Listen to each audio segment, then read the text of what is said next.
desahogo, vergüenza, culpa, miedo, rabia, angustia, verdad, compasión, empatía, reparación, memoria, justicia, feminismo, prevención. Todo esto es lo que pasa cuando sufre alguien violencia sexual.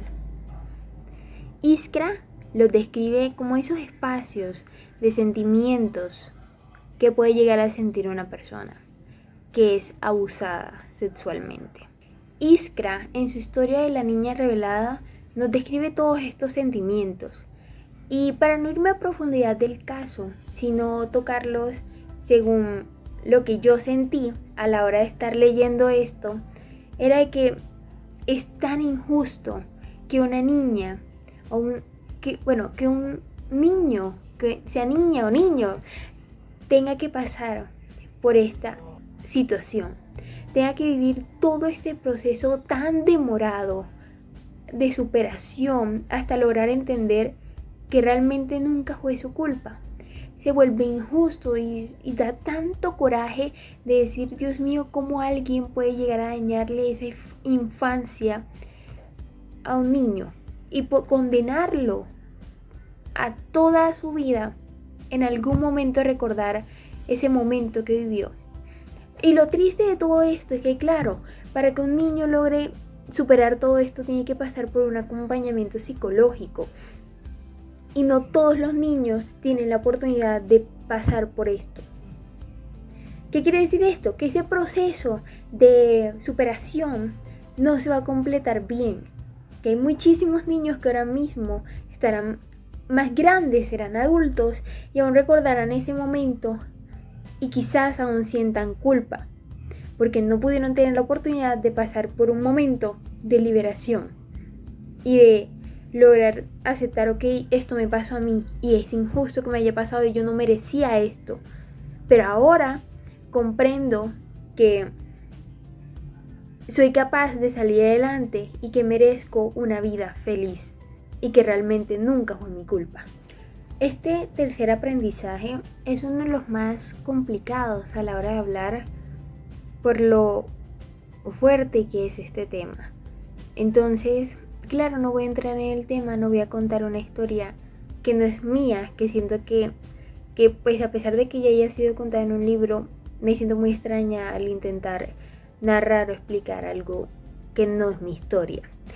Es por eso que simplemente voy a atacar algunos temas o algunos conceptos que me parecieron como nuevos y que pueden llegar a ser conceptos importantes de escuchar, como por ejemplo las situaciones, abuso en situaciones de muda.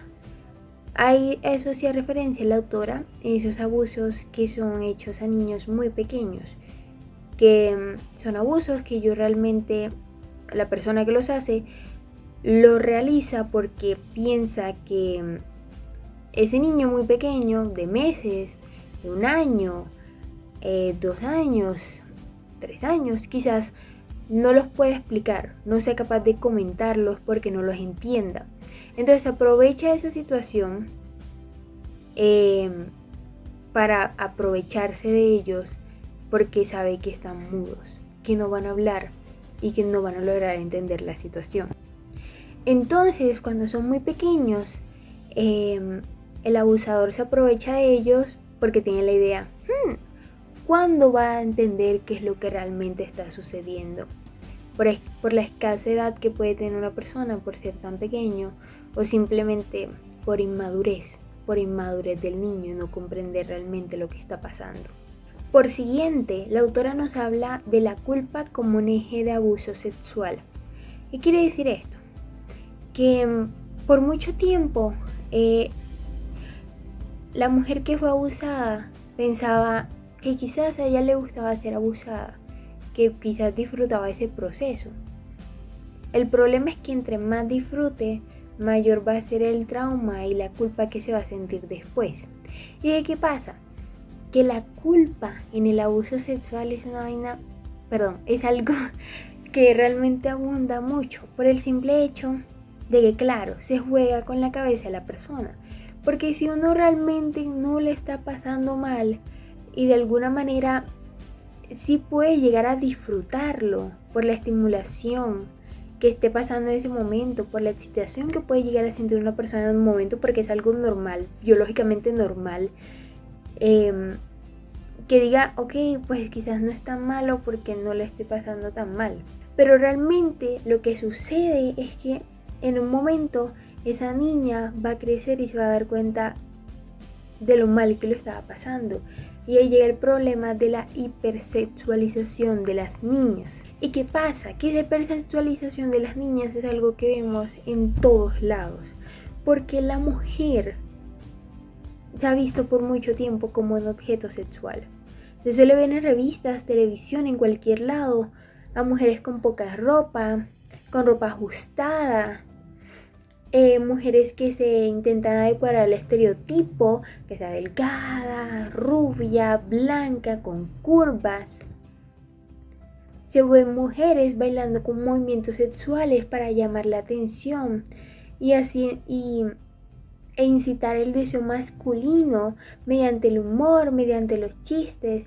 Y desde ahí, desde ese momento que a la mujer se le hace toda esa hipersexualización, es que también puede llegar a suceder a las niñas.